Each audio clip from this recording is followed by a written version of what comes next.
Bismillahirrahmanirrahim. Assalamu alaikum, dear students of class 5. I hope you all will be fine and enjoying good health. I am Noor Aisha, your science teacher. This is my lecture number 4. Today we are starting unit number 11, which is structure of earth. Students, learning outcomes of this unit is structure of the earth, for example, crust, mantle and core, and the physical characteristics of these distinct parts. Sources of water. The big idea of this unit is the earth is composed of 4 different layers: crust, mantle, outer core and inner core. Almost 70% of the earth's surface is covered with water, which is divided further into salt water and fresh water. Now, structure of the earth. It may seem like the earth is made up of one big solid rock, but it is composed of a number of parts. It is composed of 4 different layers: crust, mantle, outer core and inner core. Students, इस unit में हम ज़मीन की साख्त के बारे में पढ़ रहे हैं। देखने में ऐसा लगता है कि ज़मीन एक ठोस सख्त चट्टान से बनी हुई होगी, मगर ऐसा नहीं है। अगर हम अपनी ज़मीन को दरमियान में से काट कर उसका मुशाहिदा कर सकते होते तो हम ये देखते कि ये हमें जस्ट लाइक अनियन नज़र आती, कि जिस तरह से हमें प्याज को अगर हम काटें तो उसकी डिफरेंट लेयर्स नज़र आती हैं। बिल्कुल ऐसे ही हमारी ज़मीन की साख्त भी है। ये एक कोई सॉलिड चीज़ नहीं, बल्कि ये मुख्तलिफ चीज़ों से मिलकर बनी हुई होती है और इसकी मुख्तलिफ लेयर्स हैं। और इन 4 लेयर्स का नाम है क्रस्ट, मेंटल, आउटर कोर और inner core. Now, first layer of earth is crust. The crust is a thin outer layer of the earth where we live. It is made up of different types of rock. The top layer is covered with sand, crushed rock, some metals, water or soil. There are 2 different types of crust: continental crust and oceanic crust.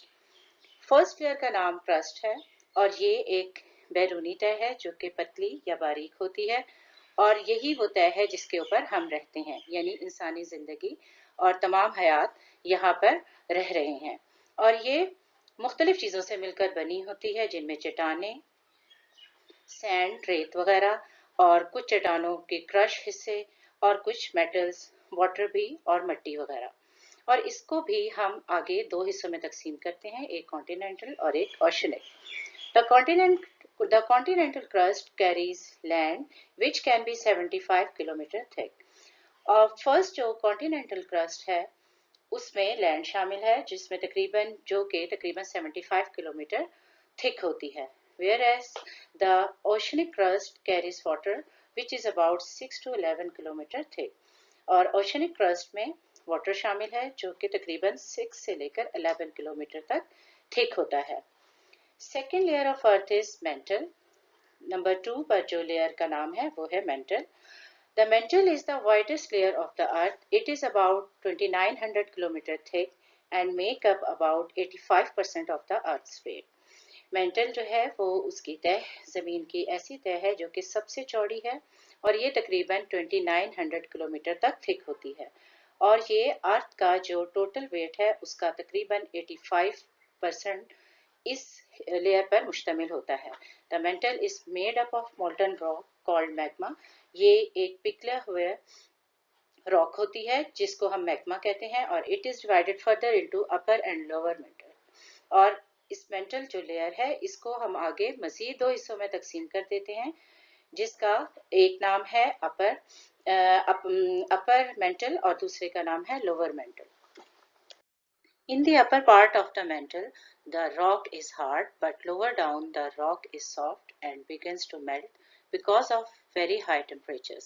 It is similar to play dough because it is moldable, but it is also extremely hot.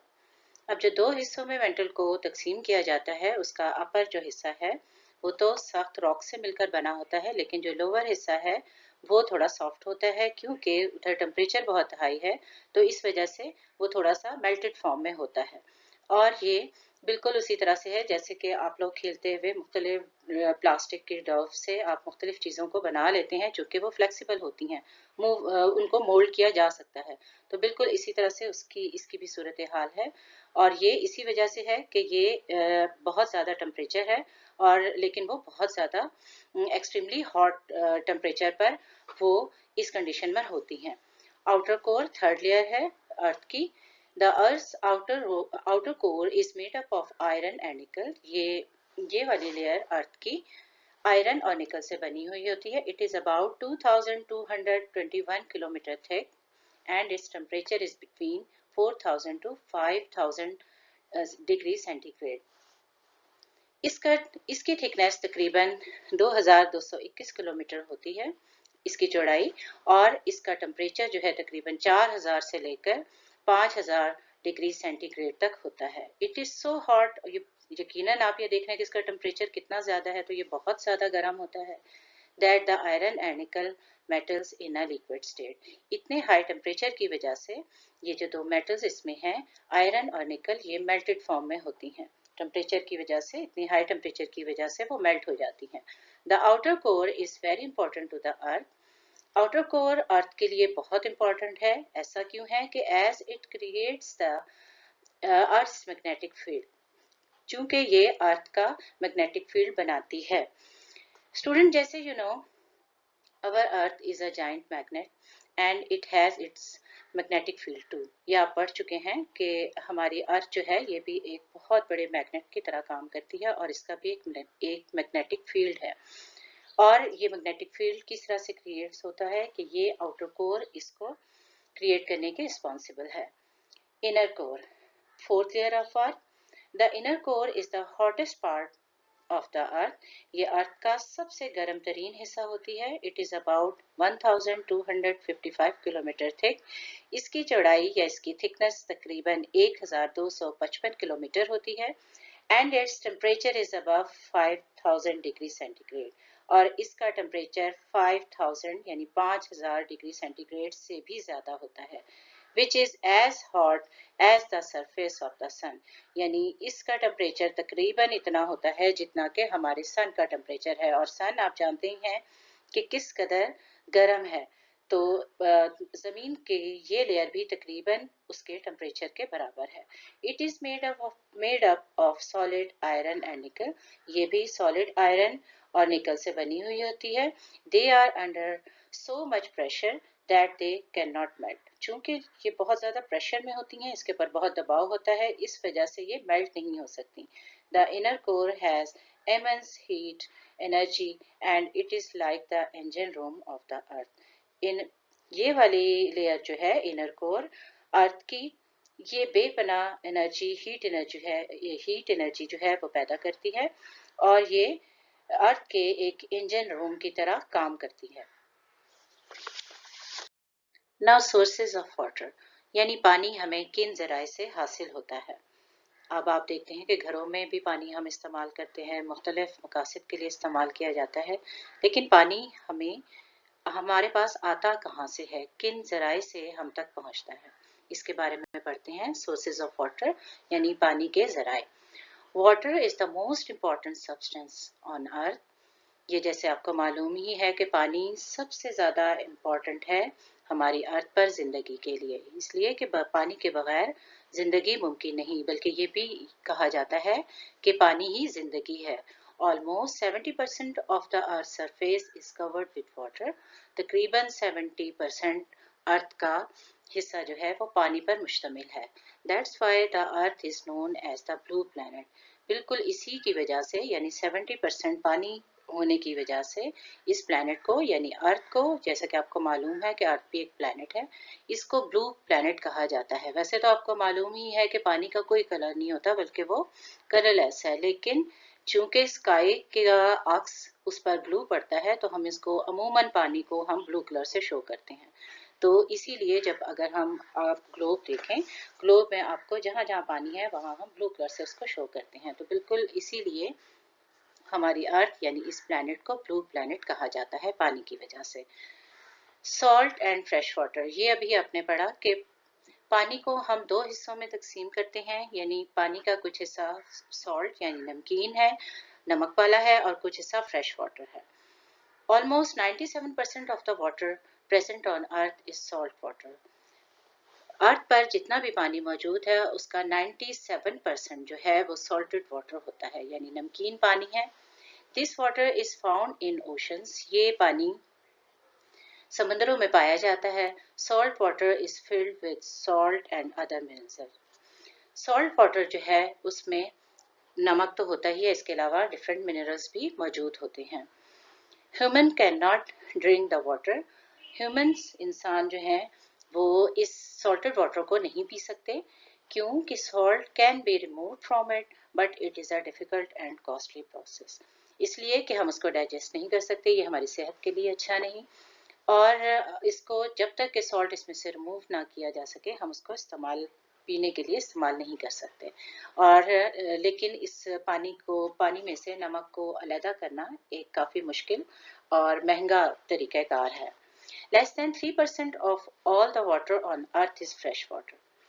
तकरीबन 3% से भी कम पूरी अर्थ का जो water है उनमें से वो फ्रेश वाटर पर मुश्तमिल है। जैसे कि अभी आपने पढ़ा कि 97% तो सॉल्ट वाटर हो गया और बाकी जो अब रिमेनिंग 3% है वो हमारा फ्रेश वाटर होता है। Out of which about 2/3 is found in glaciers and ice caps. और इस फ्रेश वाटर में से तकरीबन 2/3 यानी इस तमाम वाटर को अगर हम 3 हिस्सों में तकसीम करें तो उसमें से 2 हिस्से हमें ग्लेशियर और आइस कैप्स की शक्ल में नजर आती हैं, which we can not use, जो कि हम इस्तेमाल नहीं करते। About 1/3 is ground water and less than 1/3 of fresh water is located in lakes and rivers that we actually use. यानी कि जब आपने अभी ये देखा कि 2/3 ग्लेशियर की फॉर्म में और आइस कैप्स के हमें फॉर्म में नजर आ जाते हैं, और अब इन 3 हिस्सों में से जो एक हिस्सा बाकी बचता है वो हिस्सा हमें ग्राउंड वाटर नजर आता है, और तकरीबन उसी एक हिस्से में से पानी जो है हमें अक्सर लेक्स, हमें मुख्तलिफ पॉन्ड्स में, हमें दरियाओं में नजर आता है, जो कि हम अमूमन और ख़ास तौर पर हम सिर्फ उसी को इस्तेमाल करते हैं। We use this amount of small water for drinking, transportation, heating, cooling, industrial and many other purposes. सिर्फ इस एक हिस्से को हम पीने के लिए भी इस्तेमाल करते हैं, ट्रांसपोर्टेशन के लिए भी, हीटिंग के लिए भी, कूलिंग के लिए भी, इंडस्ट्रियल एरिया में भी पानी की ज़रूरत होती है। तो इन तमाम मकासद के लिए इस एक हिस्से को इस्तेमाल किया जाता है। Dear students, you know, there are 3 states of matter: solid, liquid and gas. Water is present on earth in all 3 states of matter. Water जो है हमें अपने इर्द गिर्द अपनी अर्थ पर इन तीनों स्टेट्स में नज़र आता है, यानी हमें ये सॉलिड की फॉर्म में भी नज़र आता है, हमें लिक्विड की फॉर्म में भी नज़र आता है और हमें गैस फॉर्म में भी नज़र आता है। 3 states of matter as a solid, liquid or gas water. The earth is the only planet where water is present in all 3 states. और सिर्फ अर्थ ही ऐसा प्लैनेट है जिसपे हमें वाटर इन तीनों स्टेट्स में नजर आता है। स्टूडेंट्स, अब हम देखते हैं कि अलग-अलग वाटर हमें तीनों स्टेट्स में कैसे नजर आता है। वाटर एज आइस, यानी वाटर हमें सॉलिड फॉर्म में कैसे नजर आता है। Ice, snow and frost are examples of water in a solid state, यानी हमें इर्द गिर्द अपने वाटर जो है वो बर्फ की सूरत में और फ्रॉस्ट और आइस की सूरत में अक्सर नजर आता है, और यही सॉलिड फॉर्म है वाटर की। Liquid water freezes at 0 degree centigrade. आपको पता है कि जब 0 तक टेम्परेचर डाउन हो जाए तो वो पानी जो है वो फ्रीज होना शुरू हो जाता है। 2% of the fresh water on earth is glacier at the north and south poles. 2% fresh water का जो है वो ग्लेशियर फॉर्म में नॉर्थ और साउथ पोल्स में अर्थ के मौजूद है। Now liquid water. Liquid water is the form of water with which we are most familiar. Liquid water यानी पानी की मौजूदा जो शक्ल है, जो बहता हुआ पानी हमें नजर आता है, इस कैफियत से या इस हालत से हम अमूमी तौर पर वाकिफ हैं। चूँकि हम अक्सर जो हम देखते हैं नलकों में पानी आ रहा है, दरियाओं, झीलों या आबशारों में जो पानी हम देखते हैं वो लिक्विड फॉर्म में ही हमें ज़्यादा नज़र आता है। We use liquid water in many ways including washing and drinking. अब देखें ये जो लिक्विड फॉर्म में वाटर होता है वो हम बहुत तरीक़ों से इस्तेमाल करते हैं अपने डेली लाइफ में। मसलन वॉशिंग के लिए हम अपने कपड़े बर्तन वगैरह धोते हैं, इसके अलावा बाथिंग के लिए, इसके अलावा हम पानी जो सबसे ज़्यादा पिया जाता है वो भी इसी फॉर्म में है। और liquid water is found in many places. Liquid water हमें बहुत सी प्लेसेस पर, बहुत सी जगहों पर नज़र आता है। You see liquid water coming out of the tap when it rains and when it is running in a river. और ये तो हम आमतौर पर अक्सर इस बात का मुशाहिदा करते हैं कि हम रनिंग वाटर को रिवर में देखते हैं कि बहता हुआ पानी होता है। जब बारिश होती है तो लिक्विड फॉर्म में हमें पानी नज़र आता है। और इसी तरह से जब हम अपने घरों में पानी का हमें इस्तेमाल करना होता है तो जब हम नल के खोलते हैं तो पानी हमें लिक्विड फॉर्म में नज़र आता है। Now water vapours. Water evaporates from oceans, lakes and rivers and convert into water vapours. पानी जो है वो एवेपोरेट्स होता रहता है। ये एक मुसलसल अमल है, जैसे आप वाटर साइकिल पढ़ते हैं उसमें भी ये आपने पढ़ा हुआ है 4th क्लास में कि पानी जो है हमेशा एवेपोरेट्स होता रहता है ओशन से, समुद्रों से, लेक्स एंड रिवर्स से, दरियाओं से, और बल्कि जहाँ पे भी पानी मौजूद है वहाँ से, and convert into water vapours, और फिर वाटर वेपर्स की शक्ल इख्तियार कर लेता है। Water vapor is always present in the air around us. Water vapors हमें हर वक्त हमारे इर्द गिर्द हवा में मौजूद होते हैं, but we cannot see it. लेकिन वो हमें नज़र नहीं आते। When we boil water, इसका मुशाहिदा हम इस तरह से कर सकते हैं कि जब हम पानी को बॉयल करते हैं, the water changes from a liquid to a gas or water vapors. आमतौर पर तो हम वाटर वेपर्स हमें दिखाई नहीं देते, लेकिन आप अक्सर देखें कि हम कुकिंग के दौरान या हमने स्टीम लेनी हो तो आप देखें कि हम पानी को जब चूल्हे पर रखते हैं, उसे हीट देते हैं, और जब वो पानी गर्म होना शुरू होता है तो आप देखते हैं कि एक धुआं सा उठना शुरू हो जाता है। और अगर आप उसके ऊपर कोई ढक्कन वगैरह लगा दें तो आप थोड़ी देर बाद उसके ऊपर पानी के कतरे भी देखेंगे। तो इसका मतलब ये है कि पानी जो है वो एवेपोरेट होना शुरू हो जाता है, वाटर वेपर्स में चेंज हो जाता है। और फिर आप देखें कि अगर आप इसको मुसलसल हीट देते रहें तो वो फिर पानी आहिस्ता आहिस्ता धुआं बनकर ख़त्म हो जाएगा, यानी वो अब एक गैस की शक्ल इख्तियार कर लेगा, और यही इसकी थर्ड फॉर्म है। इसी तरह से इस तमाम जो अभी हमने लेयर्स ऑफ अर्थ को पढ़ा इससे पहले, तो इसमें आपको एक माइंड मैप नज़र आ रहा है जो लेयर्स ऑफ अर्थ पर है। इसमें आप देखें लेयर्स ऑफ अर्थ जो 4 हमने अभी लेयर्स पढ़ी हैं, crust, mental, outer core, inner core. इसमें साथ साथ आपको इन चारों लेयर्स की टोटल थिकनेस दी गई है। फर्स्ट हम पढ़ लेते हैं क्रस्ट, जो कि 6 से लेकर 75 किलोमीटर थिक होती है, मेड ऑफ रॉक, चट्टानों से मिलकर बनी होती है। नंबर 2 मेंटल, अभी हमने पढ़ा, जो कि 2900 किलोमीटर थिक होती है, made of molten rock magma, जो कि एक पिघली हुई रॉक से बनी हुई होती हैं और जिसको हम मैग्मा कहते हैं। इसके बाद आउटर कोर, जो कि 2221 किलोमीटर थिकनेस है इसकी, और made of liquid iron and निकल, जो कि लिक्विड फॉर्म में है, आयरन और निकल से मिलकर बनी हुई होती है। इसी तरह से हमने अभी पढ़ा कि 4th लेयर अर्थ की है इनर कोर, और इसकी टोटल थिकनेस जो है वो है 1255 किलोमीटर, और made of solid iron and निकल, और ये सॉलिड आयरन और निकल से मिलकर बनी हुई होती है। डियर स्टूडेंट्स, आई होप इस यूनिट को पढ़ने के बाद अब आप अर्थ के स्ट्रक्चर को समझ गए होंगे कि अर्थ की साख किस तरह की है। आपने इन चारों लेयर्स के बारे में पढ़ लिया है जिससे मिलकर अर्थ बनी हुई होती है, और अब आप ये बात भी जान चुके हैं कि हर लेयर की कितनी थिकनेस है, उसका कितना टेम्परेचर होता है, और वो किन चीज़ों से मिलकर बनी हुई होती है। और इसी तरह से इस यूनिट में अभी आपने वाटर के रिसोर्सेज के बारे में पढ़ लिया है कि वाटर किन ज़राए से हमें हासिल होता है और इनका यूज़ कैसे होता है। Thank you.